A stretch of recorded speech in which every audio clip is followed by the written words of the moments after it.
এশার সময়ের ঘটনা, সাহাবায়ে কেরাম মসজিদে অপেক্ষায় আছে এশার নামাজের। নবীজি যাবে, ইমামতি করবে, সাহাবীরা নামাজ পড়বে। এটা হলো নবীর অসুস্থতাকালীন সময়ের ঘটনা। ইন্তেকালের আগে নবী টানা প্রায় 2 সপ্তাহ অসুস্থ ছিলেন, সেই সময়ের ঘটনা। হঠাৎ রসুল সাল্লাল্লাহু আলাইহি সাল্লাম ঘরের সদস্যদেরকে জিজ্ঞাসা করলেন, আসল্লান নাস, সাহাবীরা নামাজ পড়ছে? ঘরের সদস্যরা জবাব দিলেন, লা হুম ইয়ান্তাজিরুনাক ইয়া রাসূলুল্লাহ, সাহাবীগণ এখনো এশার নামাজ পড়েনি, তবে তারা আপনার অপেক্ষায় আছে, আপনি যাবেন, তারপর তারা নামাজ পড়বে। রাসূলুল্লাহ সাল্লাল্লাহু আলাইহি সাল্লাম বললেন, দাউলি মা আনফিল মিখতাব, তোমরা আমার জন্য একটা গোসলের পাত্রে পানি আনো। পানি আনলো, আনার পর রাসূলুল্লাহ সাল্লাল্লাহু আলাইহি ওয়াসাল্লাম এই পানি দিয়ে গোসল করলেন, শরীরটা ভালোভাবে ধৌত করলেন। নবীজি মনে করলেন, আমার মনে হয় বেহুশি অবস্থা নাই, শরীরটা মনে হয় একটু ভালো ভালো, এরকম মনে করলেন। এই মনে করে জাহাবালিয়া নু আল্লাহ রসুল মসজিদে যাওয়ার জন্য দাঁড়াবে, উগমি আলাই, আবার বেহুশ হয়ে গেছে। গোসল করে রেডি হয়েছে, নামাজে যাবে, দাঁড়াইছে যাওয়ার জন্য, বের হবে, বেহুশ হয়ে গেছে। মসজিদটা কত দূরে দেখেন, আমাদের নবীজির ঘর, এই হলো ঘরের পর্দা, এই দরজার পর্দাটা সরাইলেই মসজিদ। এই হলো ঘরের দরজা, দরজার পর্দাটা সরাইলেই মসজিদ, মানে একদম সাথে মসজিদ। এতটুকু যাইতে পারতেছে না, বেহুশ হয়ে গেছে। তার মানে কতটা অসুস্থ। সুম্মা আফাক, একটু পরে হুশ ফিরে আসছে। হুশ ফিরে আসার পর আমি আপনি হইলে কত কথা বলি, হুশ ফিরা মাত্রই নবীজি বলতেছেন, আসল্লান নাস, সাহাবীরা নামাজ পড়ছে? ঘরের সদস্যরা জবাব দিলেন, লা হুম ইয়ান্তাজিরুনাক, হুজুর এখনো নামাজ পড়ে নাই, তারা আপনার অপেক্ষায় আছে।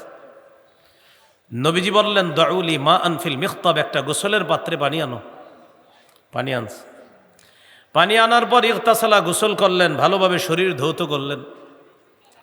শরীর ধৌত করার পর নবীজির মনে হলো শরীরটা মনে হয় একটু ভালো ভালো লাগতেছে। জাহাবালিয়া নুআ, মসজিদে যাওয়ার জন্য যেই মাত্র নবী উদ্যত হলেন, সাথে সাথে উগমি আলাই, আবার বেহুশ হয়ে গেছে। কয়বার? বেহুশ হওয়ার পর সুম্মা আফাক, কিছুক্ষণ পরে হুশ ফিরে আসছে। হুশ ফিরে আসার পর প্রথম কথা, আসল্লান নাস, সাহাবীরা নামাজ পড়ছে?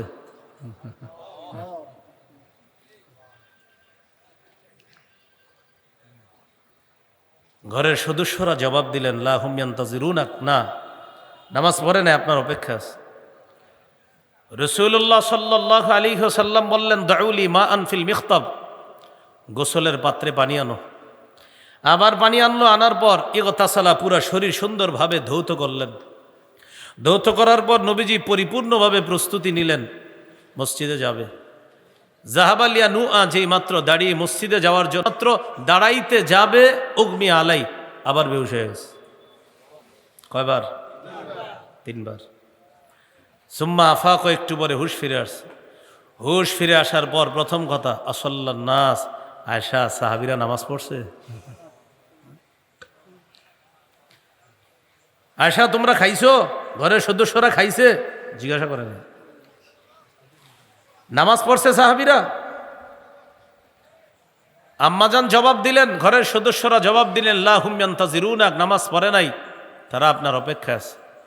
নবীজি বললেন, একজনকে ডাকো। ডাকছে, ডাকার পর তাকে বললেন, তোমরা আবু বকরের কাছে যাও, মুরু আবা বকরিন ফাল্লিউসাল্লি বিন নাস, আবু বকরকে গিয়ে বলো, আবু বকর যেন আমার সাহাবীদেরকে আজকে নামাজটা পড়ায় দেয়। আমি আপনাদেরকে এই হাদিস শোনানোর মূল উদ্দেশ্য, নবীজির জীবনের এই কষ্টের হালাত, এই কষ্টের মুহূর্ত আল্লাহ রসুল নামাজের জন্য কতটা পেরেশান। আমি আপনি, আমাদেরকে নামাজের কথা বলা হলে এক দলের জবাব থাকে, লুঙ্গিটা ভালো না, এটা কমন জবাব। আরেক দলের জবাব, আগামীকাল শুরু করব। আরেক দলের জবাব কয়, শুক্রবারের নামাজটা আল্লাহ দিলে পড়ি। এইভাবে মানুষ জবাব দেয়। হুজুর, আমি আগামী জুমা থেকে শুরু করবো, কারণ আল্লাহর কাছ থেকে তার ওয়াদা আছে, আগামী জুমা পর্যন্ত সে বাঁচবে। আল্লাহ আমাদের সকলকে 5 ওয়াক্ত নামাজের প্রতি সর্বাধিক গুরুত্ব দেওয়ার তৌফিক দান করেন। রাসূলুল্লাহ সাল্লাল্লাহু আলাইহি ওয়াসাল্লাম বলেন, বুনিয়াল ইসলামু আলা খামসিন শাহাদাতি আল্লা ইলাহা ইল্লাল্লাহ ওয়া আন্না মুহাম্মাদার রাসূলুল্লাহ ওয়া ইকামিস সালাতি ওয়া ইতাইজ যাকাতি ওয়াল হজ্জি ওয়া সাওমি রমাদান। ইসলাম প্রতিষ্ঠিত করা হয়েছে পাঁচটি ভিত্তির উপর। এক নাম্বার, এই সাক্ষী দেওয়া আল্লাহ ছাড়া কোনো ইলাহ নাই, মুহাম্মদ সাল্লাল্লাহু আলাইহি ওয়াসাল্লাম আল্লাহর রসুল। নামাজ প্রতিষ্ঠিত করা, যাকাত আদায় করা, হজ করা, রমজান মাসের রোজা রাখা। এই পাঁচটি ভিত্তির মধ্যে দ্বিতীয় যে ভিত্তি সেটা হলো নামাজ। এই হলো আজকের প্রথম কথা।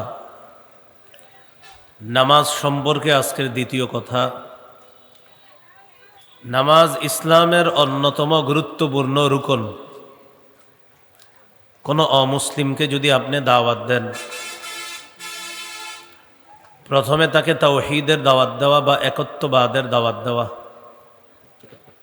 একত্ববাদের দাওয়াত যদি তিনি গ্রহণ করেন, এরপর তাকে যে দাওয়াত দিতে হবে সেটা ইসলামের অন্যতম গুরুত্বপূর্ণ রুকনের দাওয়াত, সেটা হলো নামাজ। সহিহ বুখারী ৭৩৭২ নম্বর হাদিস। এই হাদিসে আছে রাসূলুল্লাহ সাল্লাল্লাহু আলাইহি ওয়াসাল্লাম সাহাবী মুআজ ইবনে জাবাল রাদিয়াল্লাহু তাআলা আনহুকে যখন ইয়ামান দেশে প্রেরণ করলেন, ইয়ামানে পাঠানোর সময় রাসূল সাল্লাল্লাহু আলাইহি ওয়াসাল্লাম তার সাহাবীকে গুরুত্বপূর্ণ উপদেশ দিয়ে বললেন, মুআজ, ইন্নাকা তাকদামু আলা কওমিন মিন আহলিল কিতাব, তুমি এমন এক সম্প্রদায়ের কাছে যাচ্ছ যারা আহলে কিতাব। ফাল্যাকুন আউওয়ালা মা তাদউহুম ইলা আইয়ুওয়াহিদুল্লাহ, সর্বপ্রথম তাদেরকে যে বিষয়ের প্রতি তুমি আহ্বান করবা সেটা হলো আল্লাহর একত্ববাদের। তারা যেন আল্লাহর একত্ববাদ মেনে নেয়।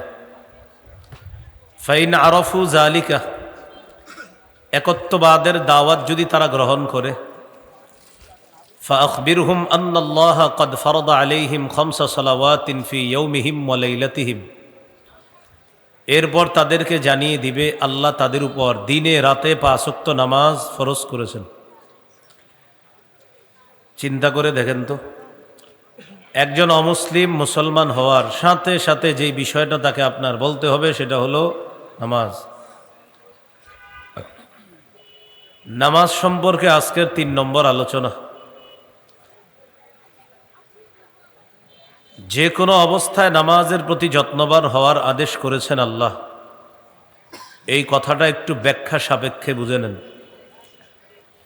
মুকিম অবস্থায় আছেন, নামাজের গুরুত্ব দিতে হবে। সফরে আছেন, নামাজের প্রতি যত্নবান হতে হবে। আকাশে বিমানে উঠছেন, নামাজের প্রতি যত্নবান হতে হবে। সমুদ্র নদীর মাঝে লঞ্চ, স্টিমার, ট্রলারে আছেন, নামাজের প্রতি গুরুত্ব দিতে হবে। সুস্থ আছেন, নামাজের প্রতি গুরুত্ব দিতে হবে। অসুস্থ আছেন, নামাজের প্রতি গুরুত্ব দিতে হবে। যে কোনো অবস্থাতে আপনি নামাজের প্রতি গুরুত্ব আরোপ করতে হবে। সূরা বাকারার ২৩৮ নম্বর আয়াতে আল্লাহ বলেন, হাফিজু আলাস সালাওয়াত, তোমরা নামাজ সমূহের প্রতি যত্নবান হও। এই বিষয়ে একটি হাদিস শুনলে বিষয়টা আরো সহজে বুঝে আসবে। সহিহ বুখারীর 1117 নম্বর হাদিস। হাদিসের বর্ণনাকারী সাহাবীর নাম ইমরান ইবনে হুসাইন রাদিয়াল্লাহু তাআলা আনহু। সাহাবী ইমরান ইবনে হুসাইন রাদিয়াল্লাহু তাআলা আনহু বলেন, কানাত বি বাওয়াসির, আমার অর্শরোগ হয়েছে। অর্শরোগ, অর্শরোগ বুঝুন তো? সাহাবীর অর্শরোগ হয়েছে, গ্যাস। মাসালা জিজ্ঞাসা করার জন্য রাসূলুল্লাহ সাল্লাল্লাহু আলাইহি ওয়াসাল্লামের কাছে গেলেন। নবীজির কাছে জানতে চাইলেন, হুজুর আমার তো অর্শরোগ, এ অবস্থায় আমার নামাজের মাসালা কি? রাসূলুল্লাহ সাল্লাল্লাহু আলাইহি ওয়াসাল্লাম বললেন, সল্লি কাইমান, তুমি দাঁড়িয়ে নামাজ পড়ো। ফাইল্লাম তাস্তাতি ফাকাইদান, যদি দাঁড়িয়ে নামাজ পড়তে সক্ষম না হও তাহলে বসে। ফাইল্লাম তাস্তাতি ফাআলা জামবিন, যদি বসে নামাজ পড়তে সক্ষম না হও তাহলে শুয়ে। দাঁড়িয়ে পড়তে পারলে দাঁড়িয়ে, না পারলে বসে, না পারলে শুয়ে, নামাজ কোনো ছাড় নাই। এখান থেকে একটা কথা মনে রাখা, মসজিদের মধ্যে যারা চেয়ারে নামাজ পড়ে তারা যদি মাটিতে বসে নামাজ পড়তে সক্ষম হয় তাহলে মাটিতে বসে নামাজ পড়াই তাদের জন্য বেশি উত্তম। মনে করেন এক ব্যক্তি দাঁড়িয়ে নামাজ পড়তে তার জন্য কষ্টকর, সেক্ষেত্রে তিনি চেয়ারে বসেও নামাজ পড়তে তার দ্বারা সক্ষম, আবার মাটিতে বসতেও তিনি সক্ষম, তাহলে মাটিতে বসে পড়াই উত্তম। যদি নামাজের শুরুতে বসতে অসুবিধা হয় তাহলে আসন দিয়ে বসবেন মাটিতে। তাহলে বলেন চেয়ার আর মাটির মধ্যে উত্তম কোনটা? মাটি, ফ্লোর। মসজিদের চেয়ারে না বসে ফ্লোরে বসাই বেশি উত্তম। একান্ত ডাক্তার যদি বলে ফ্লোরে বসলেও আপনার ক্ষতি, দাঁড়িয়ে দীর্ঘক্ষণ থাকলেও আপনার ক্ষতি, সেক্ষেত্রে যদি বাস্তবিক কোনো ডাক্তারের সাজেশন হয় যে চেয়ারে বসতে হবে, সেক্ষেত্রে চেয়ার বসতে পারেন। তবে চেয়ারে না বসে মাটিতে বসে নামাজ পড়াই বেশি উত্তম। আল্লাহ আমাদেরকে কথাগুলো মনে রাখার তৌফিক দান করেন।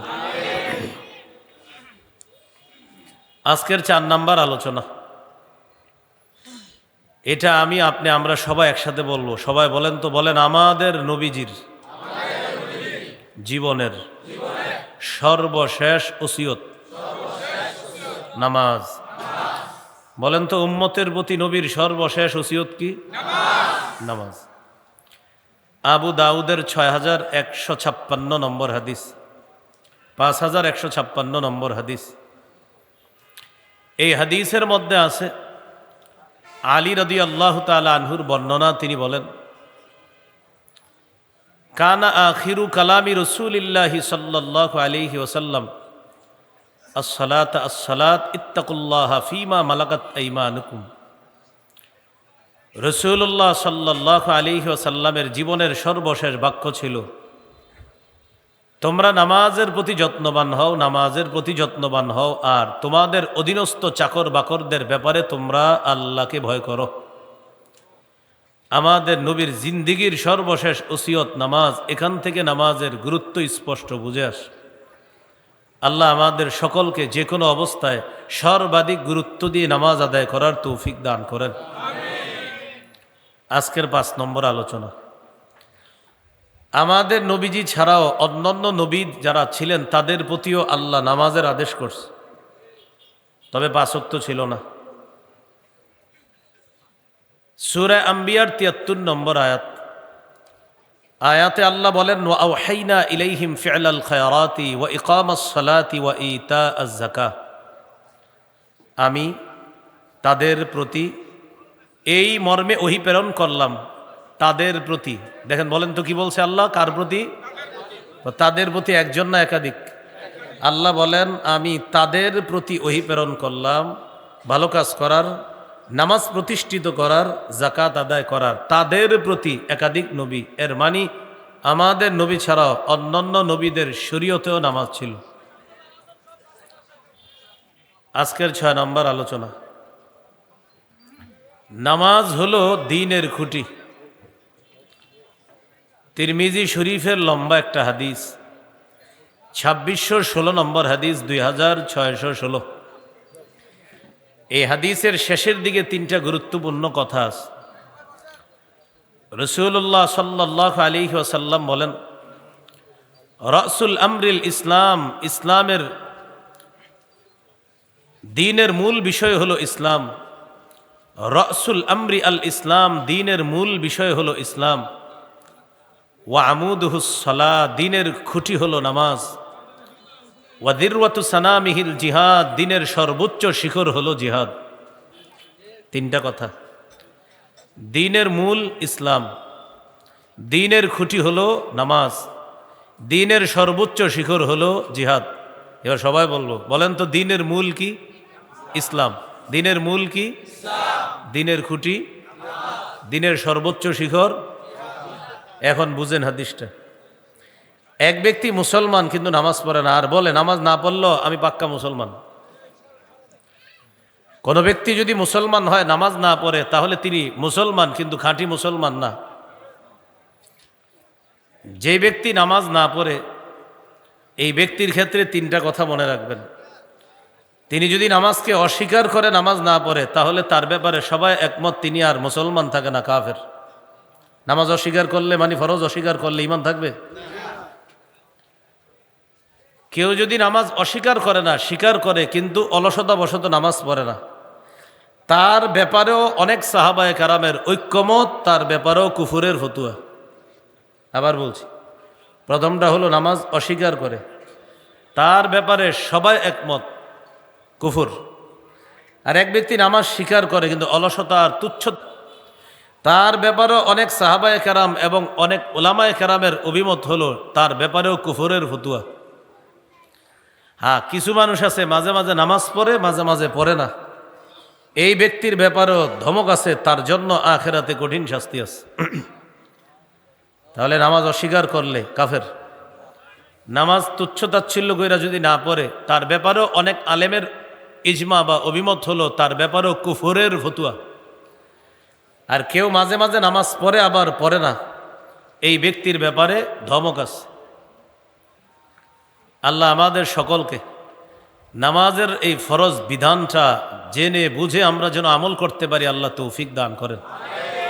তাহলে বলেন, দিনের মূল কি? ইসলাম। তাহলে ইসলাম মূল। কিন্তু এক ব্যক্তি নামাজ পড়ে না, তাহলে এখনও তার দিন খাঁটি হয়নি। ইসলাম গ্রহণ করার কারণে দিনের একটা মূল বিষয় গ্রহণ করছে। ও আমুদুহু আসসালাহ, দিনের খুঁটি হলো নামাজ। কোনো ব্যক্তি যখন নামাজ পড়া শুরু করবে, তার দিন মজবুত হওয়া শুরু হবে। ইসলাম গ্রহণ করলে দিনের মূল গ্রহণ করছে, কিন্তু দিন এখনো মজবুত হয় নাই। নামাজ শুরু করলে তার দিন মজবুত হবে। ওয়াদিরওয়াতু সানামিহি আল জিহাদ। আর মুসলমান যদি মনে মনে এই নিয়ত রাখে, আমাদের দেশের বিজ্ঞ মুফতি সাহেবরা কখনো যদি জিহাদের ব্যাপারে ফতুয়া দেয়, তাহলে আমি সর্বপ্রথম জিহাদে যাওয়ার জন্য রাজি আছি, এই মানসিকতা যে রাখবে, দিনের সর্বোচ্চ শিখরে আল্লাহ তাকে পৌঁছায় দিবে। এই হাদিস থেকে জানলাম দিনের খুঁটি হলো নামাজ। বলেন, দিনের খুঁটি কি? আজকের 7 নাম্বার আলোচনা, এই আলোচনাটা অতীব গুরুত্বপূর্ণ। এটা হলো নামাজের গুরুত্ব। এই ব্যাপারে আপনাদের সামনে 4টি হাদিস বর্ণনা করি, মন দিয়ে শোনেন। নাসাইর বিশুদ্ধ হাদিস 3939 নম্বর হাদিস। এই হাদিসের মধ্যে আছে রাসূলুল্লাহ সাল্লাল্লাহু আলাইহি ওয়াসাল্লাম বলেন, হুব্বিবা ইলাইয়া মিনাদ দুনিয়া আন-নিসা ওয়াত-তিবু ওয়া জুইলা কুররাতু আইনি ফিস সালাহ। পৃথিবীর মধ্য থেকে 3টি জিনিস আমার কাছে প্রিয় করে দেওয়া হয়েছে। 1 নাম্বার মা সম্প্রদায়, মা জাতি। 2 নাম্বার অতীব, সুগন্ধি, অ্যালকোহল মুক্ত সুগন্ধি ব্যবহার করবেন। 3 নাম্বার ওয়া জুইলা কুররাতু আইনি ফিস সালাহ। রাসূলুল্লাহ সাল্লাল্লাহু আলাইহি ওয়াসাল্লাম বলেন, নামাজের মধ্যে আমার চোখের শীতলতা রাখা হয়েছে। এর মানে নামাজের মাধ্যমেই আমার চোখ জুড়ায়। এর মানে আমার নবী বুঝাইতে চায়, নামাজের মধ্যেই নবীর সবচাইতে আনন্দ হয়। বলেন তো, নবীজি সবচেয়ে আনন্দ হয়, নবীর চোখ জুড়ায় কিসে? নামাজ। বুখারীর বর্ণনা। মুগীরা ইবনে শুবা রাদিয়াল্লাহু তাআলা আনহু বলেন, কামান নবিয়্যু সাল্লাল্লাহু আলাইহি ওয়াসাল্লাম হাত্তা তাওয়াররামাত কদামাহ। রাসূলুল্লাহ সাল্লাল্লাহু আলাইহি ওয়াসাল্লাম নামাজে এই পরিমাণ দাঁড়ায়া থাকতেন, দাঁড়িয়ে থাকতে থাকতে তার পা মোবারক দুটি ফুলে যাইত। কিলা লাহু, রাসূলুল্লাহ সাল্লাল্লাহু আলাইহি ওয়াসাল্লামকে জিজ্ঞাসা করা হলো, গফারাল্লাহু লাকা মা তাকদ্দামা মিন যামবিকা ওয়া মা তাআখার। আপনার আগে পরে কোনো গুনাহ নাই, এরপরেও আপনি নামাজে এত লম্বা সময় দাঁড়িয়ে থাকেন, আপনার পা মুবারক দুটি ফুলে যায়। রাসূলুল্লাহ সাল্লাল্লাহু আলাইহি ওয়াসাল্লাম জবাব দিলেন, আফালা আকুনু আবদান শাকুরা। আমি কি আল্লাহর শুকুর গুজারি বান্দা হব না? যে আল্লাহ আমাকে এত বড় নেয়ামত দান করলেন, যে আল্লাহ আমাকে নেয়ামত দান করলেন, সেই রবের শুকরিয়া আদায় করার জন্য আমি নামাজের মধ্যে লম্বা সময় কাটিয়ে দিই। কেন? আল্লাহ যে আমার আগে পরে কোনো গুনাহ রাখে না, এই নিয়ামতের শুকরিয়া আদায় করার জন্য আমি লম্বা সময় নামাজে কাটায় দিই। আমাদের অবস্থা কি? আমাদের অবস্থাটা 25 নাম্বার পারার 1 নাম্বার পৃষ্ঠায় আছে, সূরা হামিম আস-সাজদার 51 নাম্বার আয়াতে।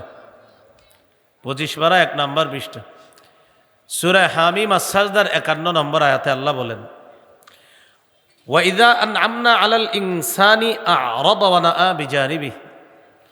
আমি যখন মানুষকে নিয়ামত দান করি, মানুষ আমারে এড়ায়া চলে, আমাকে পাশ কেটে চলে, যেন আমারে চিনে না।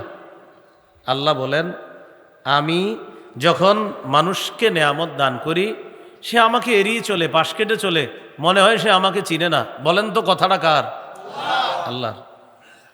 আমি মানুষকে নিয়ামত দিই, ও আমারে এড়ায়া চলে, যেন আমারে চিনে না। ওয়াইদা মাসসাহু শাররু, যখন কোনো বিপদ তাকে স্পর্শ করে, ফাযু দুআইন আরিদ, তখন সে লম্বা চওড়া দোয়াওয়ালা বনে যায়। হুজুররা এসে কয়, হুজুর ঘরে বিপদ, তাড়াতাড়ি দোয়া করতে আসেন। হুজুরের কাছে এই দোয়া কয়জনে চাইছে বলেন? হুজুর খুব সুখে আছি, নিয়ামতের মধ্যে আছি, আল্লাহর কাছে একটু বললেন আমি যেন আরো বেশি শুকরিয়া আদায় করতে পারি। এই জাতীয় দোয়া জিন্দিগিতে কে চাইছেন? অথচ সালাসুন ইউদরিকু বিহিন্নাল আব্দুর গাইবাদ দুনিয়া, 3টি গুণের মাধ্যমে মানুষ সমস্ত সফলতা অর্জন করতে পারে, আশা করা যায়। কয় গুণ? 1 নাম্বার আদ-দুআউ ফির রাখা, সুখের সময় বেশি বেশি দোয়া করা। এখন থেকে আমরা হুজুরদের কাছে ইনশাল্লাহ সুখের সময় বেশি বেশি দোয়া চাইব। পারবেন না ইনশাল্লাহ? বলবেন হুজুর দোয়া করেন। হুজুর যদি বলে কেন, বলবেন হুজুর খুব ভালো আছে আলহামদুলিল্লাহ, এই জন্য আরও যেন বেশি নিয়ামতের শুকরিয়া আদায় করতে পারি, আপনি আমার জন্য একটু দোয়া করেন। তাহলে 1 নাম্বার সুখের সময় বেশি বেশি দোয়া করা। 2 নাম্বার অসবরু ফিল বালা, বিপদে ধৈর্য ধারণ করা। 3 নাম্বার আর রিজা বিল কাজা, আল্লাহর ফায়সালায় সন্তুষ্ট থাকা। এই 3 গুণ, সুখের সময় দোয়া করা, বিপদের সময় ধৈর্য ধারণ করা, আল্লাহর ফায়সালায় খুশি থাকা। এই 3টি গুণ আমরা যেন অর্জন করতে পারি, আল্লাহ তৌফিক দান করেন। দুঃখের সময় দোয়া করব, সুখের সময় দোয়া করব। তবে আমি আজকে জানতে চাই কোন সময় বেশি দোয়া করব? মাশাআল্লাহ, বলেন কোন সময়? কেন? আল্লাহরে বুঝাবেন, আল্লাহ আমি অকৃতজ্ঞ না, তুমি যে আমার নিয়ামত দান করছো, তাই তোমার ডাকার মাত্রা আরো বাড়াইয়া দিলাম। আল্লাহ কোরআনে বলছে আমি মানুষকে নিয়ামত দিলে ও আমারে এড়ায়া চলে। আল্লাহ যেহেতু এটা বলছে, এজন্য আমরা এটা ধমক হিসাবে নিব যে আমার রব নিয়ামত দিলে রবকে মানুষ এড়ায়া চলে। আমি যেন ওই মানুষ না হই যে মানুষ রবের নিয়ামত পেয়ে রবকে এড়িয়ে চলে, বরং আমি ওই মানুষ হব যে মানুষ রবের নিয়ামত পাইলে নিয়ামতের শুকরিয়া আদায়ের মাত্রা আরো বাড়ায় দেয়। আল্লাহ তৌফিক দান করেন। সবাই আমার সাথে একটু বলেন, বলেন আল্লাহুম্মা আইন্নি আলা যিকরিকা ওয়া শুকরিকা ওয়া হুসনি ইবাদাতিক। আল্লাহুম্মা, হে আল্লাহ, আইন্নি, আমাকে সাহায্য করেন, আলা যিকরিকা, বেশি বেশি জিকির করার, ওয়া শুকরিকা, কৃতজ্ঞতা প্রকাশ করার, ওয়া হুসনি ইবাদাতিক, বেশি বেশি উত্তম ইবাদত করার। এই দোয়াটা বাংলায় পারবেননি করতে? যদি আরবিটা পারেন তাহলে অবিকল নবী যেই দোয়া শিখাই দিছে ওই দোয়াটাই এটা। নবী তার সাহাবীকে বলেন, এই আমি তোমাকে ভালোবাসি, এই আমি তোমাকে ভালোবাসি। সাহাবীকে বলতেছে, এই আমি তোমাকে ভালোবাসি। এটা বইলা বলতেছে, শোনো তুমি যেন এই দোয়াটা পড়তে কখনো মিস না করো। নবী বলতেছে আমি তোমাকে ভালোবাসি, আমি তোমাকে ভালোবাসি, আমি তোমাকে ভালোবাসি সেহেতু আমি তোমাকে বলছি তুমি নামাজের পরে, 5 ওয়াক্ত নামাজের পরে কখনো যেন এটা বলা তোমার মিস না হয়। কোনটা? এই যে দোয়াটা। আল্লাহ আপনি আমাকে সাহায্য করেন যেন আপনার জিকির বেশি করতে পারি, আপনার কৃতজ্ঞতা বেশি প্রকাশ করতে পারি, উত্তম ইবাদত বন্দিগি যেন করতে পারি। আপনি আমাকে বেশি বেশি সাহায্য করেন। এটা নবী তার সাহাবীকে বলে, আমি তোমারে ভালোবাসি, তোমারে শিখিয়ে দিলাম, তুমি এটা পড়বা। আমাদের নবী নামাজের মধ্যে পা মুবারক ফুলে যাইত। তিনি বলেন আমি আল্লাহর শুকুর গুজারি বান্দা হওয়ার জন্য লম্বা সময় নামাজে দাঁড়িয়ে থাকি। আর একটা হাদিস শোনেন, বুখারীর 1135 নম্বর হাদিস। রাসূলুল্লাহ সাল্লাল্লাহু আলাইহি ওয়াসাল্লামের এক সাহাবী শখ করে নবীর সাথে রাতের নামাজে দাঁড়াইছে। কি করে? শখ বুঝেননি? আউশ আউশ নাকি আউশ, শখ কুমিল্লার সহজে বুঝে। কি বললে? আউশ। হ্যাঁ, শখে এক সাহাবী নবীজির সাথে নামাজে দাঁড়াইছে শখ করে রাতের বেলা। নবীজি হলেন ইমাম, সাহাবী হলেন মুক্তাদি। আল্লাহু আকবার। নবীজি নামাজে দাঁড়াইছে। সাহাবী বলেন লাম ইয়াজাল কাইমান, নবী এত লম্বা সময় নামাজে দাঁড়ায় রইছে। আমি একটা নিয়ত করে ফেলছিলাম। কিন্তু সাহাবীরা জিজ্ঞাসা করছে, আপনি কি নিয়ত করছেন? হামামতু আন আকউদা ওয়া আযারান নাবিয়্যা, আমি নিয়ত করে ফেলছিলাম যেই পরিমাণ নবীজি দাঁড়ায় রইছে আমি বইসা যাই, ইক্তেদা ছেড়ে দিই, নবীজি একাই নামাজ পড়ুক, আমি বসি।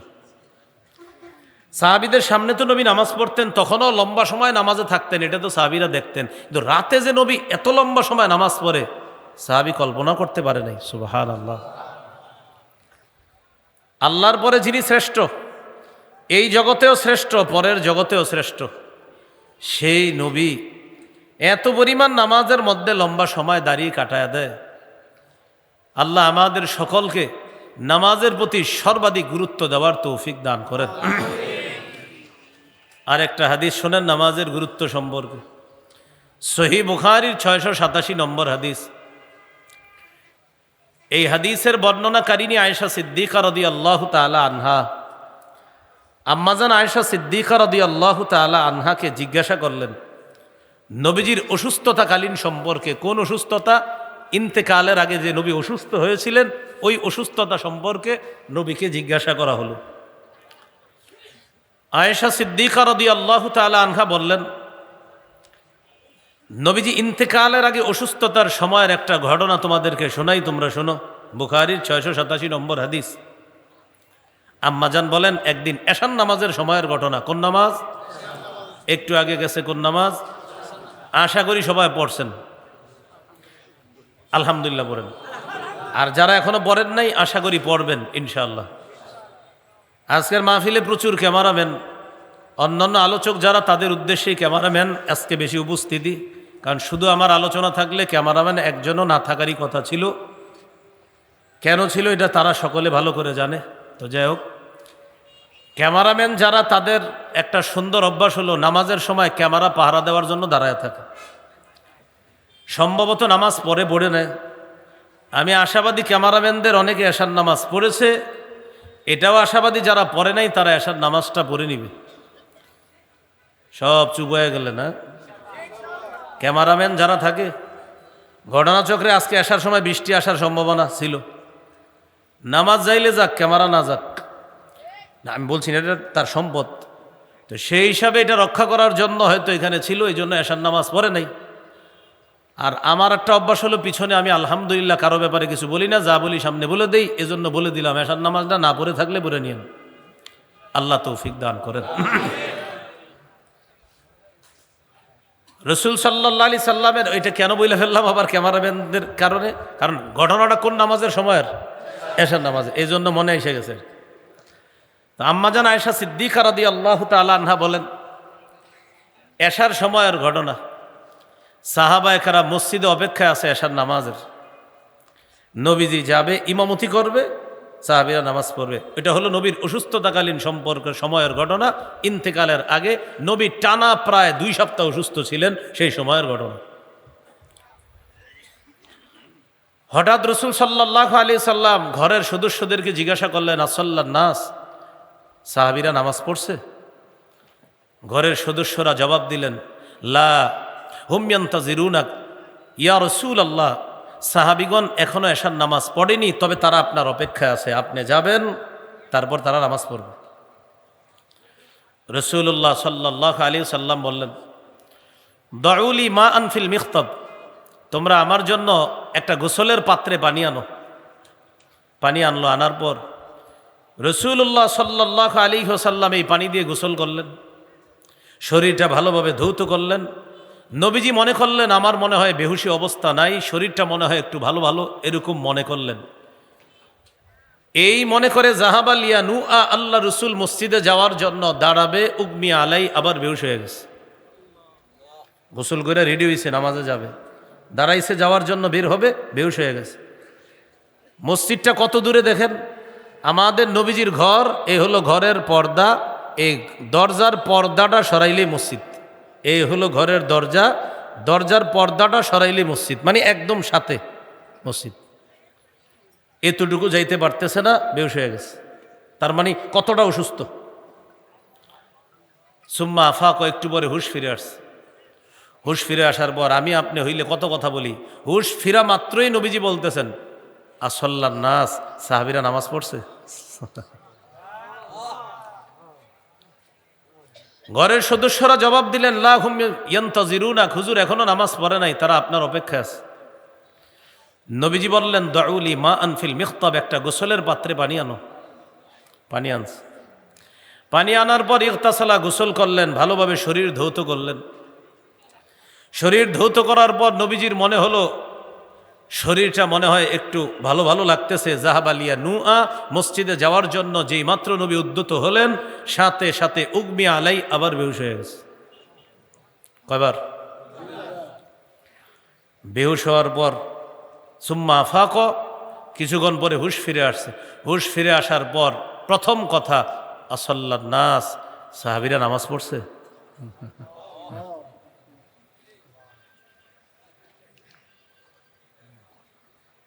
ঘরের সদস্যরা জবাব দিলেন লা হুম ইয়ান্তাজিরুনা, না নামাজ পড়ে না, আপনার অপেক্ষা আছে।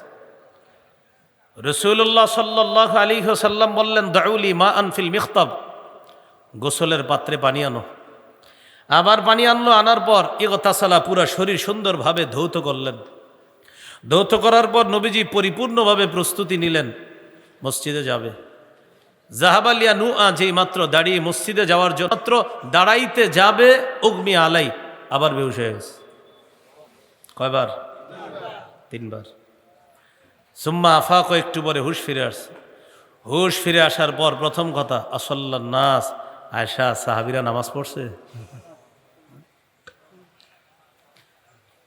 আয়েশা, তোমরা খাইছো? ঘরের সদস্যরা খাইছে? জিজ্ঞাসা করেন। নামাজ পড়ছে সাহাবীরা? আম্মাজান জবাব দিলেন, ঘরের সদস্যরা জবাব দিলেন লা হুম ইয়ান্তাজিরুনা, নামাজ পড়ে নাই, তারা আপনার অপেক্ষায় আছে। নবীজি বললেন একজনকে ডাকো। ডাকছে, ডাকার পর তাকে বললেন তোমরা আবু বকরের কাছে যাও, মুরু আবা বকরিন ফাল্লিউসাল্লি বিন নাস, আবু বকরকে গিয়ে বলো আবু বকর যেন আমার সাহাবীদেরকে আজকে নামাজটা পড়ায় দেয়। আমি আপনাদেরকে এই হাদিস শোনানোর মূল উদ্দেশ্য, নবীজির জীবনের এই কষ্টের হালাত, এই কষ্টের মুহূর্ত আল্লাহ রসুল নামাজের জন্য কতটা পেরেশান। আমি আপনি, আমাদেরকে নামাজের কথা বলা হলে এক দলের জবাব থাকে লুঙ্গিটা ভালো না, এটা কমন জবাব। আরেক দলের জবাব আগামীকাল শুরু করব। আরেক দলের জবাব কয় শুক্রবারের নামাজটা আল্লাহ দিলে পড়ি। এইভাবে মানুষ জবাব দেয়। হুজুর আমি আগামী জুমা থেকে শুরু করবো, কারণ আল্লাহর কাছ থেকে তার ওয়াদা আছে আগামী জুমা পর্যন্ত সে বাঁচবে। আল্লাহ আমাদের সকলকে 5 ওয়াক্ত নামাজের প্রতি সর্বাধিক গুরুত্ব দেওয়ার তৌফিক দান করেন। এইগুলো আজকের 7 নাম্বার আলোচনা। আজকের 8 নাম্বার আলোচনা নামাজের উপকারিতা। একটু মন দিয়ে শোনেন। 1 নাম্বার উপকার, নামাজ প্রশান্তির কারণ। এটা সবাই জোরে বলেন, নামাজ। আবার নামাজ, এটা হাদিস মন দিয়ে শোনেন, শ্বশুর বাড়ির হাদিস। কোন বাড়ির? আবু দাউদের হাদিস, 4836 নম্বর হাদিস, মানে শ্বশুর বাড়ি সম্পর্কিত হাদিস আর কি। এক তাবি তিনি বলেন আমি আমার আনসারি শ্বশুর বাড়িতে রওনা করলাম, আমার আনসারি শ্বশুর অসুস্থ, তাকে দেখার জন্য। আর আনসারি সাহাবী ছিলেন তিনি, অর্থাৎ যিনি শ্বশুর তিনি হলেন সাহাবী। তাহলে তিনি বলতেছেন আমি আমার অসুস্থ শ্বশুরকে দেখার জন্য রওনা করলাম। কে কে? আমি আর আমার আব্বা। তাহলে হাদিসটা বুঝেন তো, যিনি যাইতেছে তার হলো শ্বশুর আর তার আব্বার হলো বেয়াই। তাহলে মেয়ের জামাতা আর বেয়াই যাইতেছে শ্বশুরকে আর বেয়াইকে দেখার জন্য। 2 জন গেছে। যাওয়ার পর অসুস্থ শ্বশুরের সামনে জামাতা বসা, পাশে বেয়াই বসা, আর সামনে অসুস্থ শ্বশুর শোয়া। নামাজের সময় হয়েছে, মন দিয়ে শোনেন জায়গাটা।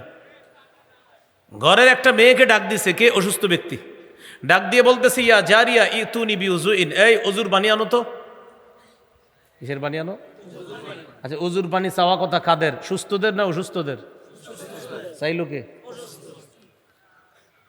উনি বললেন অজুর পানি আনো, লিউসাল্লিয়া ফাস্তারিহা, একটু নামাজ পড়া প্রশান্তি লাভ করব। সাহাবীরা অসুস্থতার সময় প্রশান্ত খুঁজে কিসের মধ্যে? আমরা অসুস্থতার সময় মাসালা খুঁজি। কি খুঁজি? আর কেমনে না পড়া যায়। প্রিয় ভাইয়েরা, একটু সবাই বলেন তো, সাহাবীরা অসুস্থতার সময় শান্তি খুঁজে কিসে? আর একটা হাদিস শোনেন, আবু দাউদের 1319 নম্বর হাদিস, 1319। এই হাদিসের মধ্যে আসছে, কানান নবিয়্যু সাল্লাল্লাহু আলাইহি ওয়াসাল্লাম ইদা হাজাবাহু আমরুন সাল্লাহ। রাসূলুল্লাহ সাল্লাল্লাহু আলাইহি ওয়াসাল্লামের যখন কোনো পেরেশানি কাজ করতো, নামাজ পড়তেন, নামাজে দাঁড়ায় যেতেন। এই হাদিস থেকে আমরা কি শিখলাম? আজকের পরে আমাদের জিন্দেগিতে কোনো পেরেশানি আসছে, ঘরের মধ্যে আপনি বসা, পেরেশানি আসার পরে আপনার আশেপাশে ছেলেমেয়েরা আছে, বিবি আছে, কাউরে কিচ্ছু বলবেন না। হঠাৎ আপনার কাছে একটা ফোন আসছে, আপনার মেয়েটার আগামী শুক্রবারে বিয়ে ঠিক হয়েছে। বর পক্ষ মঙ্গলবার বা বুধবারে ফোন দিয়ে হঠাৎ বিয়ের 2-3 দিন আগে বলতেছে, যে কোনো কারণে এই বিয়েতে আমরা আগ্রহী না, হঠাৎ বিয়েটা না করে দিছে। আপনারা জানেন একটা মেয়ের বাবার জন্য এটা কতটা কষ্টদায়ক সংবাদ। আপনি এই সংবাদটা শোনার সাথে সাথে সামনে বিবি আছে, মেয়ে আছে, সন্তান, ছেলে মেয়ে সবাই আছে, কাউরে কিচ্ছু বলবেন না, সাথে সাথে 2 রাকাত নফল নামাজে দাঁড়ায় আছেন। নামাজের পর বুক পরিমাণ হাত উঠায় আল্লাহর কাছে কিছুক্ষণ ইচ্ছা মতো বলতে থাকেন, আল্লাহ, আমার মেয়েটার তো বিয়ে ঠিক হয়েছিল, ওরা আমারে কি কারণে না করে দিল জানি না, মাবুদ আমি একটু কষ্ট পাইছি, এই অশান্তিটা শেয়ার করার জন্য সর্বপ্রথম আমি তোমার দরবারে আসছি। বলতে পারেন, কেন? আমার নবী করছে এটা তাই। বলেন তো সবাই, নবী পেরেশানি সর্বপ্রথম কাকে বলতেন? আরো জোরে, কাকে? আমরাও আজকের পরে পেরেশানি জীবনে আসলে সর্বপ্রথম কাকে বলবো? এরপরে আপনি ইমাম সাহেবরে বলেন, হুজুরে বলেন, আপনার কোনো পার্সোনাল কাউরে বলেন, সর্বপ্রথম আল্লাহকে দীর্ঘক্ষণ বলেন যে আল্লাহ আমি বিপদে আছি, উদ্ধার করেন। কেন? কারণ নামাজ মুমিনের প্রশান্তি। আল্লাহ আমাদেরকে কথাগুলা বোঝার তৌফিক দান করেন। নামাজের উপকারিতা নাম্বার 2, নামাজ হলো আলো, নামাজ হলো নূর। সহিহ মুসলিমের বর্ণনা, রাসূলুল্লাহ সাল্লাল্লাহু আলাইহি ওয়াসাল্লাম বলেন, আস-সালাতু নূরুন, নামাজ হলো নূর, নামাজ হলো আলো। এটা সবাই বলতে হবে, নামাজ আলো, নামাজ আলো, আবার নামাজ আলো, সবাই নামাজ আলো। এবার একটা আয়াত শোনাই, আয়াত শোনানোর পর হাদিসটা সহজে বুঝবেন। 27 নম্বর পারা 18 নম্বর পৃষ্ঠা সূরা হাদীদের 12 নম্বর আয়াত, 28 পারা 20 নম্বর পৃষ্ঠা সূরা তাহরিমের 8 নম্বর আয়াত। সূরা হাদীদের 12, সূরা তাহরিমের 8। এই দুটি আয়াতের মধ্যে আছে আল্লাহ পাক রব্বুল আলামিন সূরা হাদীদের 12 নম্বর আয়াতে বলেন, ইয়াউমা তারাল মুমিনিনা ওয়াল মুমিনাতি ইয়াসআ নূরুহুম বাইনা আইদিহিম ওয়া বিআইমানিহিম। কিয়ামতের ময়দানে মুমিন নারী পুরুষদেরকে নবী আপনি দেখবেন, তাদের সামনে পিছনে তাদের সাথে নূর আর নূর চলতেছে। ইমানদারের সামনে পিছনে নূর, মানে নূরের একটা বেষ্টনীর মধ্যে ইমানদার চলবে। কিয়ামতের মাঠে যারা যত বেশি নূর বাড়াইতে চান, দুনিয়াতে নামাজ বাড়ায় দেন। কেন? নামাজ হলো নূর। বলেন, নামাজ কি? কিয়ামতের মাঠে মুমিনের কি হবে? নূর। তাহলে বলেন তো, মুমিন যদি কিয়ামতের মাঠে নূর বাড়াতে চায়, দুনিয়াতে কোন ইবাদতটা বাড়াতে হবে? নামাজ। আল্লাহ তৌফিক দান করেন। রাসূলুল্লাহ সাল্লাল্লাহু আলাইহি ওয়াসাল্লাম বলেন, মান হাফাযা আলাইহা, কেউ যদি নিয়মিত 5 ওয়াক্ত নামাজ যত্ন সহকারে পড়ে, কানাত লাহু নূরন ওয়া বুরহানান ওয়া নাজাতা ইয়াউমাল কিয়ামা, এই নামাজ তার জন্য কিয়ামতের ময়দানে নূর হবে, নামাজ তার পক্ষে দলিল হবে, নামাজ তার জন্য জাহান্নাম থেকে মুক্তির কারণ হবে। প্রিয় ভাইয়েরা, কেউ যদি যত্ন সহকারে নামাজ না পড়ে, তার কি হবে? রাসূলুল্লাহ সাল্লাল্লাহু আলাইহি সাল্লাম বলেন, কানা ইয়াউমাল কিয়ামাতি মা'a কারুন ওয়া ফিরআউন ওয়া হামান ওয়া উবাই ইবনে খালফ, যে ব্যক্তি যত্ন সহকারে নামাজ পড়বে না, কিয়ামতের মাঠে সে কারুন, হামান, ফেরাউন, উবাই ইবনে খালফ, কাফের কাট্টা কাফেরদের সাথে সে কিয়ামতের মাঠে থাকবে। আল্লাহ আমাদেরকে যত্ন সহকারে 5 ওয়াক্ত নামাজ পড়ার তৌফিক দান করেন। নামাজের উপকারিতা নাম্বার 3, কিয়ামতের ময়দানে আল্লাহর হকের হিসাবের ক্ষেত্রে সর্বপ্রথম হিসাব হবে নামাজের।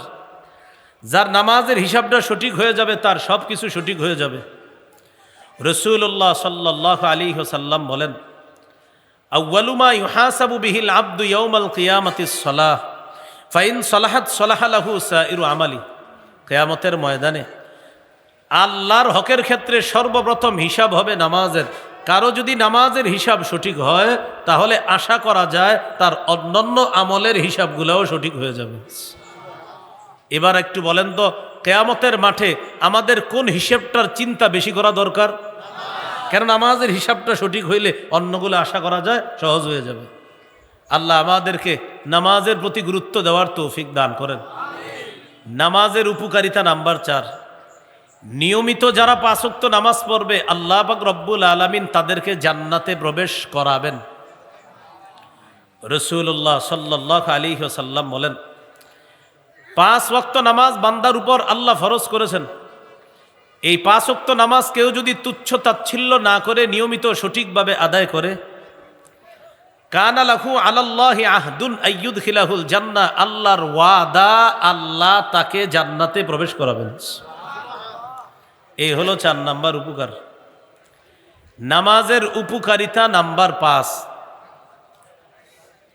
যারা অস্থিরতার মধ্যে থাকেন সারাক্ষণ, এই অস্থিরতা দূর করার অন্যতম আমল হলো নামাজ।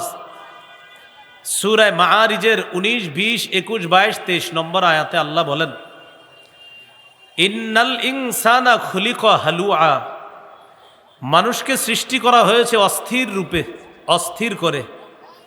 ইদা মাসসাহুশ শাররু জাজুআ, কোনো অকল্যাণ যখন মানুষকে স্পর্শ করে সে অতিমাত্রায় উৎকণ্ঠিত হয়ে পড়ে। ওয়া ইদা মাসসাহুল খায়রু মানুআ, কোনো কল্যাণ যখন তাকে স্পর্শ করে সে অতিশয় কৃপণ হয়ে পড়ে। ভালো করে বুঝেন 3টা কথা বলেন আমার সাথে, বলেন অস্থির, উৎকণ্ঠিত, কৃপণ। আল্লাহ বলেন মানুষকে সৃষ্টি করা হয়েছে অস্থির রূপে, অকল্যাণ তাকে স্পর্শ করলে সে অতিমাত্রায় উৎকণ্ঠিত হয়ে পড়ে। দেখবেন এই যে ভাল লাগে না কিছু, থুর, এটার উৎকণ্ঠিত। আর যদি কল্যাণ আসে তার কাছে টাকা পয়সা, কৃপণ হয়ে যায়, না কাউরে দিব না, এটা আমার। এই আল্লাহ বলেন এই 3টা বদ স্বভাব তাদের নাই, ইল্লাল মুসল্লিন, যারা নামাজি। বলেন যারা কি? সবাই বলেন যারা। এবার সবাই বলেন তবে, সবাই তবে বলেন। তবের জবাব আবার পরের আয়াতে আল্লাহ দিতেছে, আল্লাযীনা হুম আলা সালাতিহিম দাঈমুন, যারা নিয়মিত নামাজি। শুধু নামাজি না, নিয়মিত। প্রথমে আল্লাহ বলছে যারা নামাজি। নামাজি বলার কারণে হঠাৎ নামাজি যারা, ওরাও খুশি হয়েছে যে আমরাও মনে হয় যারা কি নামাজি হঠাৎ। আবার যারা মাঝে মাঝে নামাজি তারাও খুশি হয়েছে। কিন্তু আল্লাহ বলেন না, আল্লাযীনা হুম আলা সালাতিহিম দাঈমুন, যারা নিয়মিত নামাজি, 5 ওয়াক্ত নামাজি। 5 ওয়াক্ত নামাজ যারা নিয়মিত পড়বে তাদের অস্থিরতা আল্লাহ দূর করে দিবেন। নামাজের উপকারিতা নাম্বার 6, নামাজ নামাজিকে অশ্লীল এবং মন্দ কর্ম থেকে দূরে রাখে। 21 পারা 1 নম্বর পৃষ্ঠা, সূরা আনকাবুতের 45 নম্বর আয়াতে আল্লাহ বলেন, ইন্নাস সালাতা তানহা আনিল ফাহশাই ওয়াল মুনকার, নিশ্চয়ই নামাজ সকল প্রকার অশ্লীলতা এবং মন্দ কাজ থেকে বিরত রাখে, দূরে রাখে। এটার একটা ব্যাখ্যা শোনেন। যারা নামাজে যান, এশার নামাজের আধা ঘন্টা আগে মসজিদে ঢুকলেন, এশার নামাজ পড়লেন 20 মিনিট, আধা ঘন্টা আর 20 মিনিটে 50 মিনিট, তালিমে বসলেন আধা ঘন্টা, হইল মোট 1 ঘন্টা 20 মিনিট। এই 1 ঘন্টা 20 মিনিট কি কোনো গুনাহ করছেন? অশ্লীল কাজ করছেন? ওই যে নামাজ আপনার অশ্লীল কাজ থেকে দূরে রাখে। দৈনিক যদি 2.5 ঘন্টা নামাজে যায়, আপনার 5 ওয়াক্ত নামাজে 2.5 ঘন্টা যায়, এই 2.5 ঘন্টা নামাজ অন্তত আপনি অশ্লীল কাজ করেননি, অপছন্দনীয় কাজ করেননি। এই 2.5 ঘন্টা আল্লাহ আপনাকে নামাজের কারণে অশ্লীলতা থেকে দূরে রাখে। আর একটা ব্যাখ্যা শোনেন, সুন্দর ব্যাখ্যা। এটা আমার দিকে তাকাইলে সুন্দর করে বুঝবেন। আপনাদের এলাকার এক ব্যক্তি নতুন করে নামাজি হয়েছে, আগে নামাজ পড়তো না তেমন, এখন মাশাল্লাহ নামাজ পড়ে। আগে যদি সে কোনো গুনাহ করতো তার কোনো খারাপ লাগতো না। এখন নামাজ নিয়মিত পড়ার কারণে হঠাৎ কোনো অপরাধ করলে এমন করে, ইন্না লিল্লাহ, আমি না নামাজ পড়ি, ইন্না লিল্লাহ, আমি না কি পড়ি। এর মানে ওর ভিতরে ভয় ঢুকাইলো নামাজ, যে আমি না নামাজ পড়ি, আমি এটা কেমনে করলাম। এবার অন্যরা কি বলে দেখেন, ওই ব্যক্তি যে নামাজ পড়ে না, আগে পড়তো না, ও তখন গুনাহ করলে কেউ কিছু বলতো না। নামাজ যখন ধরছে, ইদানিং তার দ্বারা একটা অপরাধ হয়ে গেলে এলাকার লোকেরা বলে ইন্না লিল্লাহ, এই বেটা তুই না নামাজি। অথচ আগে কেউ তার এটা বলতো না, কিন্তু এখন কি বলছে, তুই না, এই যে দেখেন তুই না, এর মানি নামাজ একটা ধাক্কা দেয়, অপরাধের ক্ষেত্রে একটা ধাক্কা দেয়, এই তুমি না নামাজি। এই জন্য আল্লাহ বলেন নামাজ অশ্লীল অপছন্দ কাজ থেকে দূরে রাখে, বিরত রাখে। আল্লাহ আমাদেরকে নিয়মিত গুরুত্ব সহকারে 5 ওয়াক্ত নামাজ পড়ার তৌফিক দান করেন।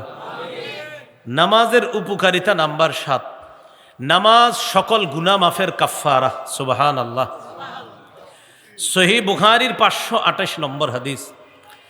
এই হাদিসের মধ্যে আছে রাসূলুল্লাহ সাল্লাল্লাহু আলাইহি ওয়াসাল্লাম বলেন, আরাআইতুম লাউ আন্না নাহরান বিবাবি আহাদিকুম ইয়াগতাসিলু মিনহু কুল্লা ইয়াউমিন 5 মাররাত। তোমাদের কারো বাড়ির সামনে যদি একটা পুকুর থাকে, পুকুর আসেনি আপনাদের বাড়িঘরের সামনে, তোমাদের কারো বাড়ির সামনে একটা পুকুর আছে, পুকুরের মধ্যে বাড়িওয়ালা দৈনিক 5 বার গোসল করে, হাল ইয়াবকা মিন দারনিহি শাইউন, তার শরীরে কি কোনো ময়লা থাকবে? সাহাবীরা বললেন লা ইয়াবকা মিন দারনিহি শাইউন, হুজুর তার শরীরে কোনো নাপাক থাকবে না, কোনো ময়লা থাকবে না। রাসূলুল্লাহ সাল্লাল্লাহু আলাইহি ওয়াসাল্লাম বলেন, ফাযালিকা মিসলুস সালাওয়াতিল খামসি ইয়ামহুল্লাহু বিহিন্নাল খাতায়া। দৈনিক 5 বার গোসল করলে যেমন শরীরে কোনো ময়লা অবশিষ্ট থাকবে না, গুরুত্ব সহকারে কোনো ব্যক্তি যদি খুশুখুজুর সাথে দৈনিক 5 ওয়াক্ত নামাজ পড়ে, আল্লাহ পাক রব্বুল আলামিন তার গুনাহগুলা ধুয়ে মুছে সাফ করে দেয়। এবার প্রথমে আমার সাথে বলেন, পরে আপনারা সবক দিবেন। বলেন, পানি সাফ করে ময়লা, নামাজ সাফ করে গুনাহ। এবার আপনারা সবক দিবেন। বলেন তো, পানি সাফ করে কি? নামাজ সাফ করে কি? ময়লা সাফ করে কোন জিনিস? গুনাহ সাফ করে কোন জিনিস? তাহলে আল্লাহ আমাদের সকলকে আগামীকাল জোহর থেকেই 5 ওয়াক্ত নামাজ শুরু করার তৌফিক দান করেন। হ্যাঁ, আমিনও বলে ফেলছি। কোন নামাজ? ফজর তো অনেকের মাথায় নাই যে হুজুরের কোনো কথা, ফজর কেমনে হয়?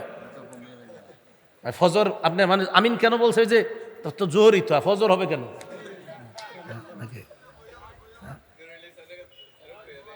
তাহলে কোন নামাজ থেকে?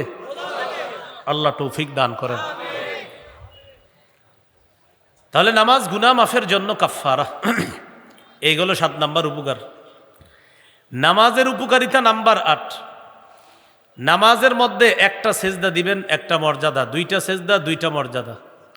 আজকে এশার নামাজ যারা কমপক্ষে 9 রাকাত পড়ছেন, এশা 4 রাকাতে 8টা সেজদা, 2 রাকাত সুন্নতে 4টা সেজদা, 8 4 12টা, বিতির 3 রাকাতে 6টা সেজদা, 12 আর 6 18টা।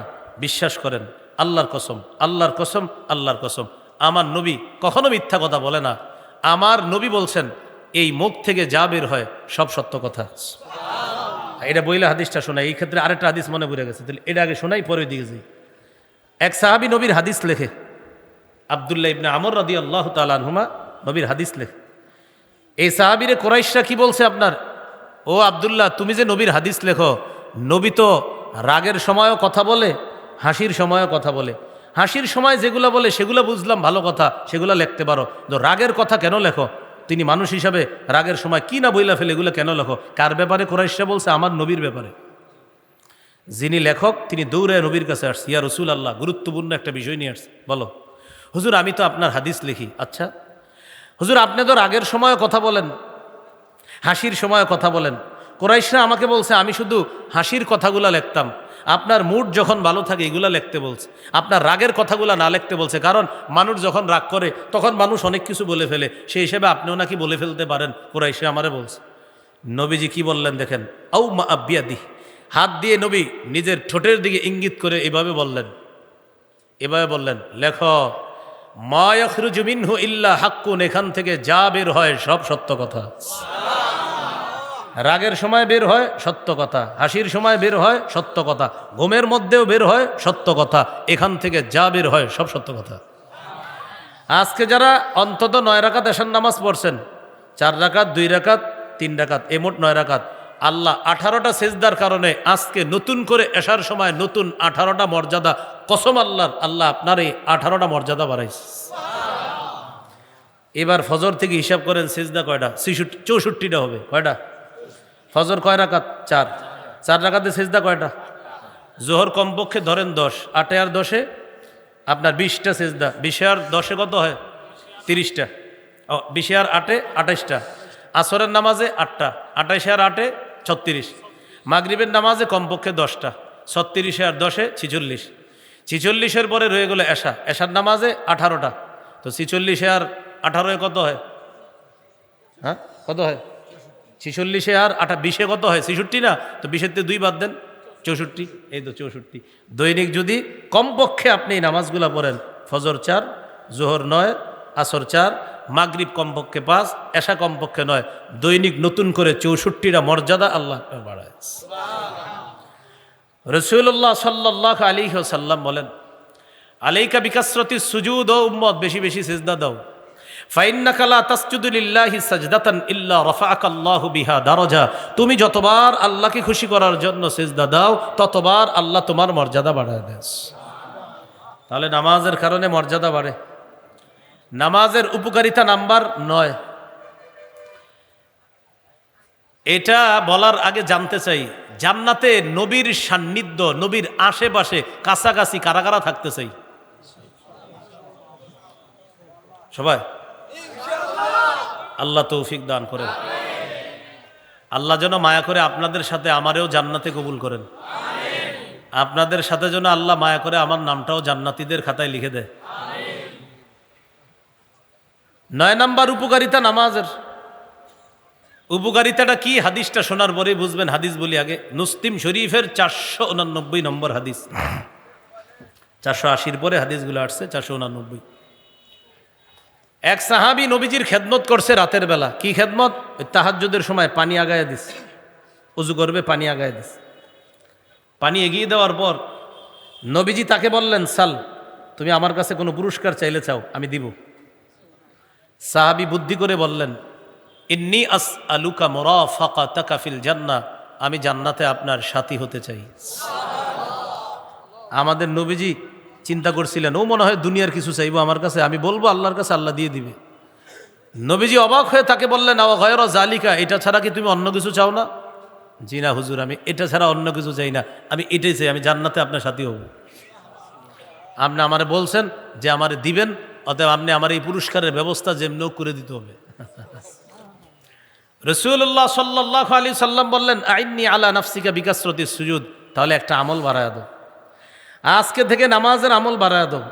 যত বেশি নামাজ পড়বা, রুকু করবা, সেজদা করবা, জান্নাতে আমার তত কাছাকাছি থাকতে পারবা।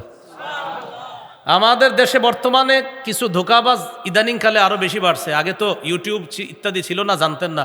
ইদানিং ইউটিউবের বদৌলতে জানা যায় এই ধোঁকাবাজ যারা আছে, সামনে অনেক মানুষকে শিখায় নামাজ রোজা কিচ্ছু লাগবে না, অন্তর ঠিক থাকলেই সব ঠিক, এখানে ঠিক থাকলে সব ঠিক, 2 রাকাত নামাজ জিন্দিগিতে পড়লেই চলবে, বাকিগুলো আর লাগবে না। যে যদি কেউ প্রশ্ন করে, ভাই এটা কিভাবে বললেন, গুরু জবাব দেয়, এটাই তো মারেফতের খেলা। এটা কিসের খেলা? তাহলে আরিফ বিন হাবিব, রেজাউল করিম আবরার, মাওলানা হাফিজুর রহমান সিদ্দিক সাহেব, ওনারার যে নামাজের ওয়াজ করে, এটা কিসের? এটা হলো শরীয়তের নামাজ। কিসের নামাজ? আমি তখন যে নামাজটা আপনি করে বুঝাইছি, এটা শরীয়তের।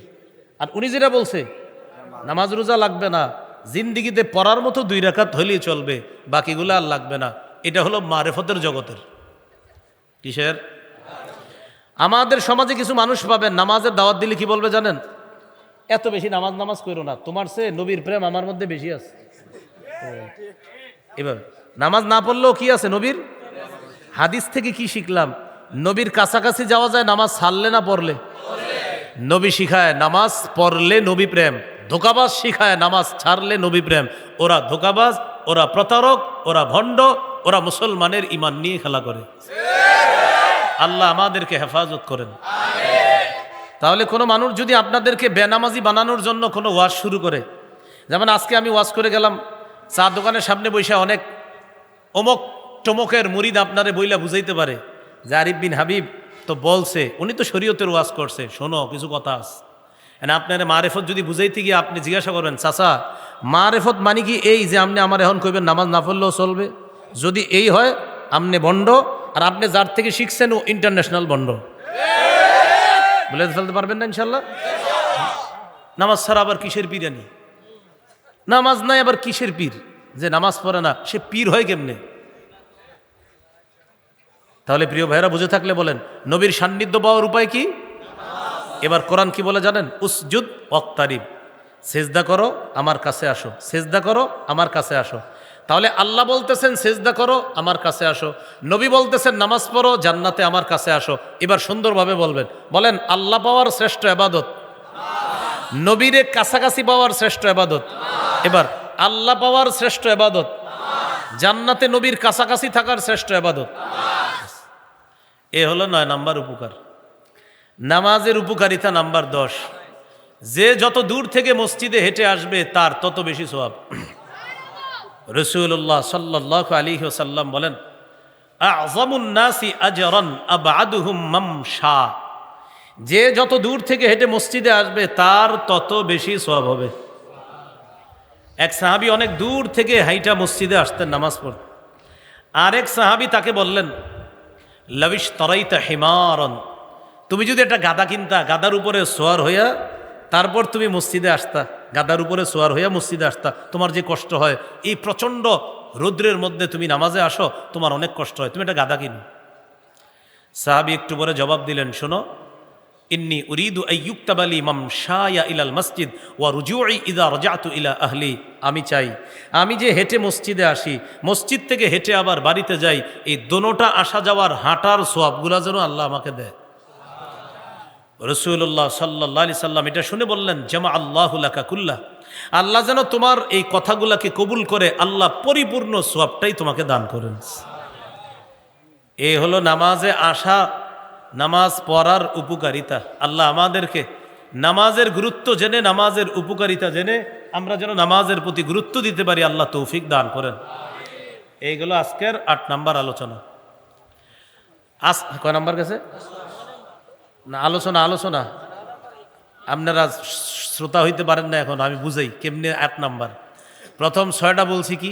1 নাম্বার নামাজ ইসলামের 5 ভিত্তির একটা, 2 নাম্বার ইসলামের গুরুত্বপূর্ণ রুকন নামাজ, 3 নাম্বার নামাজের সর্ব অবস্থায় করার কথা আল্লাহ আদেশ করছে, 4 নাম্বার আমাদের নবীর জীবনের শেষ ওসিয়ত নামাজ, 5 নাম্বার আমাদের নবী ছাড়া অন্য নবী শরীয়তেও নামাজ, 6 নাম্বার নামাজ হলো দ্বীনের খুঁটি, 7 নাম্বার নামাজের গুরুত্বে 4টা হাদিস বলছি, 8 নাম্বার নামাজের উপকারিতায় 12টা বা 13টা হাদিস বলছি।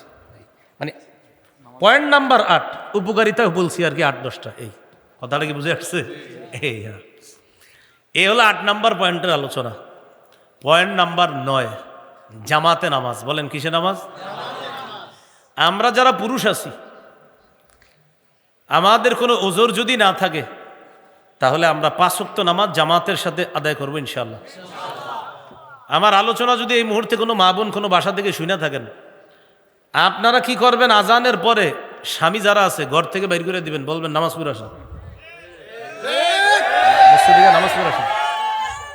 10-15 বছর আগে এরকম ছিল, আজান হইলেই ওই মা কি করতো, আব্বাকে বলতেন, অর্থাৎ স্ত্রী স্বামীকে বলতো, যান ছেলেরে নিয়ে নামাজ পড়ে আসেন, ছেলেরে নিয়ে নামাজ পড়ে আসেন। এই 15 বছর আগের আমাদের ঘর বাড়িগুলার দৃশ্যগুলা কল্পনায় আনেন। কারণ কি জানেন? ওই সময় ওই 4 কোণার জিনিসগুলো কম ছিল। এখন 4 কোণার জিনিস আব্বার রুমেও, আম্মার রুমেও, ভাইয়ের রুমে, বোনের রুমে। কে কারে বলবে? বরং সবাই এটারে উপভোগ করে, কিরে নতুন কিছু আইসিনি, আব্বা ছেলেরে জিগায়।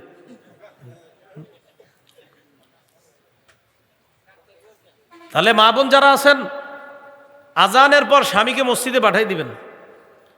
আর স্বামী যারা আছেন, আপনারা সময় মতো নামাজের গুরুত্ব দিবেন কাকে? স্ত্রীকে। বিশেষ করে আসরের নামাজ। আমাদের মা বোনরা সাধারণত আসরের নামাজে একটু অলসতা করে। রান্নাটা বসায় কখন? ওই যে আসরের নামাজের সময়টা গিয়ে রান্না বসায়। এবার ভাতের ফুটার অপেক্ষা আছে, আলু সিদ্ধ হওয়ার অপেক্ষায়। সূর্যটা হলুদ হয়, ছোট্ট মায়াডারে চুলার কাছে বসায় কয়, এই তাড়াতাড়ি একটু চুলাটার কাছে তুই একটু রান্নায় ওই চুলা দিয়ে লাকড়ি দিতে থাক, আমি কেন নামাজটা পড়ি। কোনো মতে সূর্য হলুদ হওয়ার পর গিয়ে কি করে দেখেন? আবু দাউদের হাদিসে আসছে, আল্লাহু আকবার, এরপর এরকম কইরা নবী বলেন নাকারা আরবা, মোরগের মতো 4টা ঠোকর দেয়। আসর কয় রাকাত? এই 4টা ঠোকর দেয়। আল্লাহু আকবার, সুবহানাল্লাহ, আল্লাহু আকবার, সুবহানাল্লাহ। ওই যে সূর্য হলুদ, আবার চিন্তা করে আয় হায় রে, এই দেখেন আল্লাহু আকবার।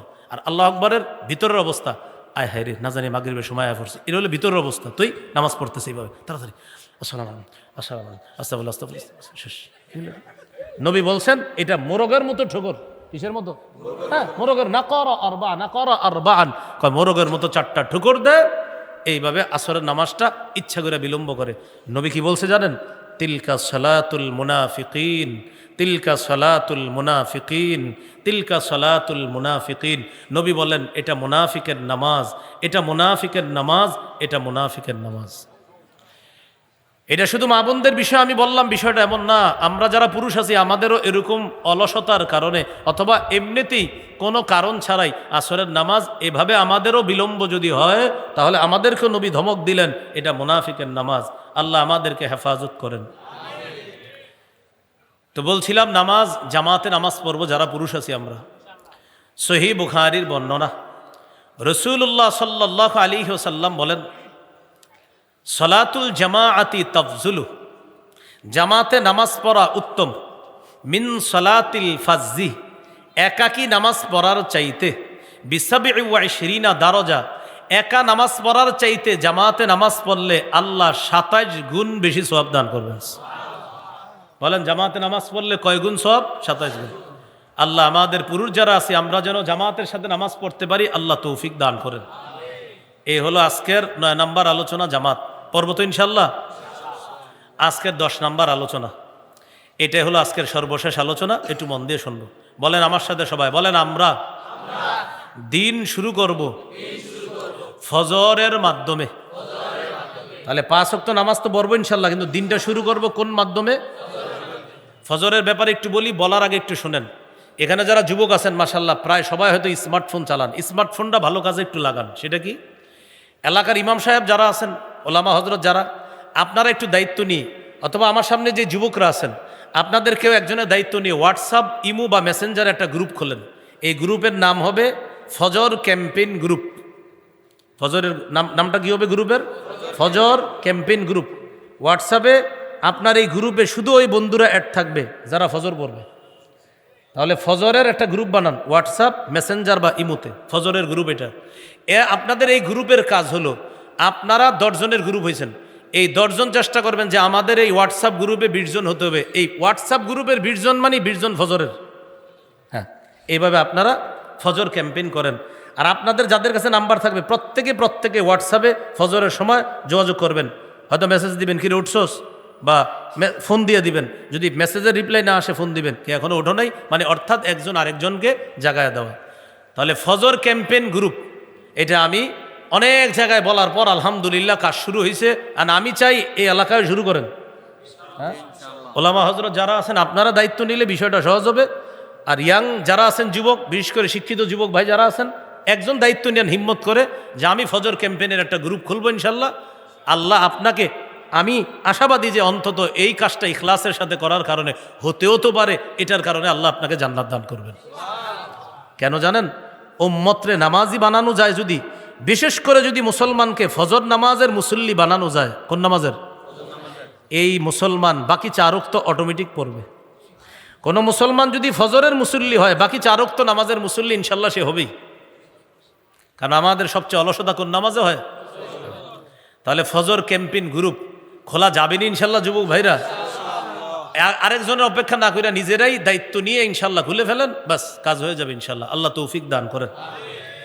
রাসূলুল্লাহ সাল্লাল্লাহু আলাইহি সাল্লাম বলেন বাশশিরিল মাশশাঈনা ফিজ জুলাম ইলাল মাসাজিদি বিন নূরিত তাম্মি ইয়াউমাল কিয়ামাহ, যারা অন্ধকারে হেঁটে মসজিদে যায় তাদেরকে কিয়ামতের ময়দানে পরিপূর্ণ নূরের সুসংবাদ জানায় দাও। অন্ধকারে হেঁটে যারা মসজিদে যায় তাদেরকে কিয়ামতের ময়দানে পরিপূর্ণ নূরের সুসংবাদ জানায় দিতে বলছে নবীজি। ফজরের নামাজ যদি কেউ জামাতের সাথে পড়তে পারেন, পড়ার পর যদি একটু বৈশা থাকেন, ফজর পড়লেন বৈশা জিকির করতেছেন সুবহানাল্লাহ আলহামদুলিল্লাহ, অথবা বৈশা আপনি জিমাইতেছেন, মানে ঘুমাইতেছে বা আসতেছেন, এরকম আপনি বৈশা অপেক্ষা, অথবা কিতাবি তালিম হইতেছে মসজিদে, সেখানে বসছেন। বসার পর এরকম অপেক্ষায় থাকতে থাকতে ইশরাকের নামাজের সময় হয়েছে। আপনি যদি এই অপেক্ষা করার পর ইশরাকের সালাত পড়েন ফজর জামাতে, এরপরে অপেক্ষা কইরা ইশরাকের নামাজটা বললেন, নবীজি বলেন কানাত লাহু কা হাজ্জাতিন ওয়া উমরাতিন তাম্মাতিন তাম্মাতিন তাম্মাতিন। রাসূল সাল্লাল্লাহু আলাইহি সাল্লাম বলেন, যেই ব্যক্তি ফজর জামাতে পড়ে বসে বসে অপেক্ষা করে ইশরাক পড়বে, আল্লাহ তাকে পরিপূর্ণ পরিপূর্ণ পরিপূর্ণ হজ উমরার সওয়াব দান করবে। রাসূলুল্লাহ সাল্লাল্লাহু আলাইহি ওয়াসাল্লাম বলেন, ফেরেশতারা দুনিয়াতে আসে, ইয়াতাআকাবুনা ফীকুম মালাইকাতুন বিল লাইলি ওয়া মালাইকাতুম বিন নাহার। ফেরেশতারা তোমাদের কাছে পালাক্রমে দুনিয়াতে আসে, একদল রাতের ফেরেশতা আর একদল দিনের ফেরেশতা। রাতের ফেরেশতারা আসে, দিনের ফেরেশতারা আসে। যারা আসে ইয়াজতামিউনা ইনদা সলাতিল ফাজরি ওয়াল আসরি, দুই দল ফেরেশতাদের সাক্ষাৎ হয় ফজর আর আসরের সময়। কোন নামাজের সময়? ফজর আর আসর। ফজরের নামাজের সময় ফেরেশতাদের সাথে সাক্ষাৎ হয়, আবার আসরের সময় সাক্ষাৎ হয়, এইভাবে। এখন বলেন তো, ফজরের নামাজের সময় নতুন ফেরেশতারা আসে, একদল যায়, আরেক দল আসে, আরেক দল যায়। আল্লাহর কাছে যখন আসরের সময় ফেরেশতারা যায় অথবা ফজরের সময় যায়, আল্লাহ জিজ্ঞাসা করেন আমার বান্দাদেরকে কোন অবস্থায় রেখে আসছে। ফেরেশতারা আল্লাহকে বলে, আল্লাহ দুনিয়াতে যখন গিয়েছিলাম তখনও এদেরকে নামাজে পাইছি, আবার এদেরকে যখন দুনিয়াতে রেখে আসলাম নামাজের মধ্যে রেখে আসছে। আসরে আইসা পাইছে, নামাজে আছে, আবার ফজরে রেখে গেছে, নামাজে আছে। তো ফেরেশতারা বলে, আল্লাহ যাওয়ার পরে নামাজরত পাইছি, আবার রেখে আসছি নামাজরত অবস্থায়। এটা ফেরেশতারা আল্লাহর কাছে বলে। আল্লাহ আমাদেরকে ফজরের নামাজের মাধ্যমে দিন শুরু করার তৌফিক দান করেন।